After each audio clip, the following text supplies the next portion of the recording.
A short time ago, the United States military began major combat operations in Iran. Our objective is to defend the American people by eliminating imminent threats from the Iranian regime.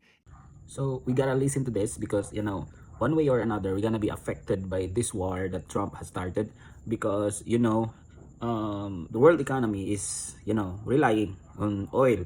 A vicious group of very hard, terrible people.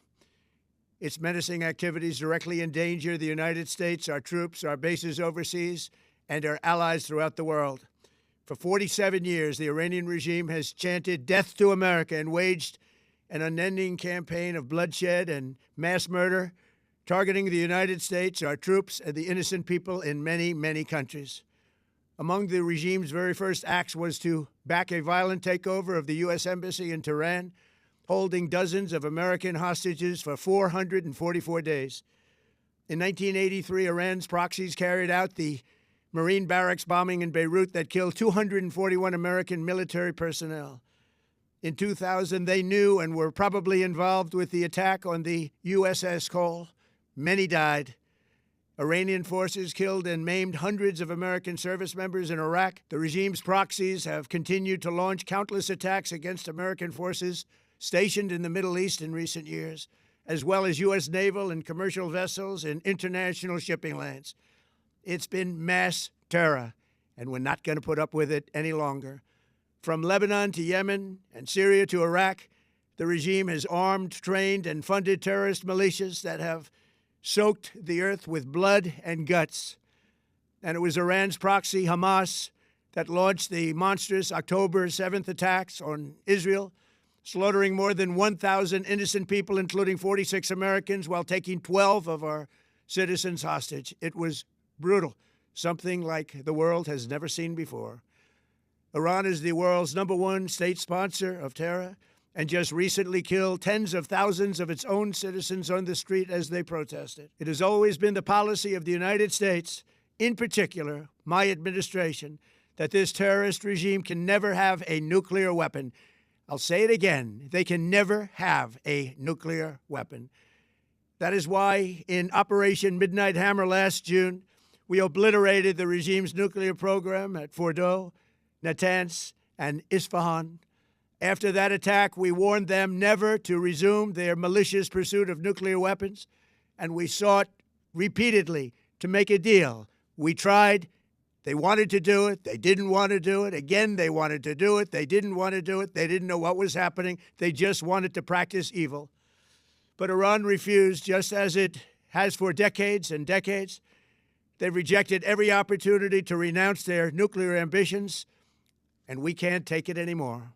Instead, they attempted to rebuild their nuclear program and to continue developing long-range missiles that can now threaten our very good friends and allies in Europe, our troops stationed overseas, and could soon reach the American homeland. Just imagine how emboldened this regime would be if they ever had and actually were armed with nuclear weapons as a means to deliver their message. For these reasons, the United States military is undertaking a massive and ongoing operation to prevent this very wicked, radical dictatorship from threatening America and our core national security interests.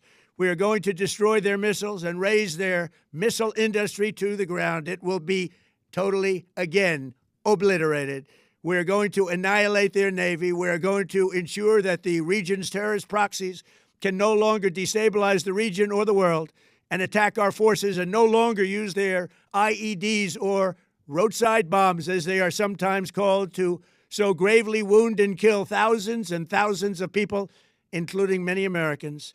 And we will ensure that Iran does not obtain a nuclear weapon. It's a very simple message. They will never have a nuclear weapon. This regime will soon learn that no one should challenge the strength and might of the United States Armed Forces. I built and rebuilt our military in my first administration, and there is no military on earth even close to its power, strength, or sophistication. My administration has taken every possible step to minimize the risk to U.S. personnel in the region. Even so, and I do not make this statement lightly, the Iranian regime seeks to kill. The lives of courageous American heroes may be lost, and we may have casualties. That often happens in war. But we're doing this not for now. We're doing this for the future, and it is a noble mission. We pray for every service member as they selflessly risk their lives to ensure that Americans and our children will never be threatened by a nuclear-armed Iran. We ask God to protect all of our heroes in harm's way, and we trust that, with his help, the men and women of the armed forces will prevail. We have the greatest in the world, and they will prevail. To the members of the Islamic Revolutionary Guard, the armed forces, and all of the police, I say tonight that you must lay down your weapons and have complete immunity, or, in the alternative, face certain death. So, lay down your arms. You will be treated fairly with total immunity, or you will face certain death. Finally, to the great proud people of Iran, I say tonight that the hour of your freedom is at hand. Stay sheltered. Don't leave your home. It's very dangerous outside. Bombs will be dropping everywhere. When we are finished, take over your government. It will be yours to take. This will be probably your only chance for generations. For many years, you have asked for America's help, but you never got it. No president was willing to do what I am willing to do tonight. Now you have a president who is giving you what you want. So let's see how you respond. America is backing you with overwhelming strength and devastating force. Now is the time to seize control of your destiny and to unleash the prosperous and glorious future that is close within your reach. This is the moment for action. Do not let it pass. May God bless the brave men and women of America's armed forces. May God bless the United States of America. May God bless you all. Thank you. You know, guys, there's a saying that when the two giants are fighting, they trampled on the grass. And we the grass, we the poor nations, we the grass, and we will going to feel the effect of this war that Trump has started. Maybe tomorrow, next week, the oil prices, it's gonna go up. It's gonna go up. And you know, in the Philippines, there are, I think, nine US bases in the Philippines, and Iran is capable of sending missiles in the Philippines. Just think about that. It's gonna fuck up. It's gonna fuck up.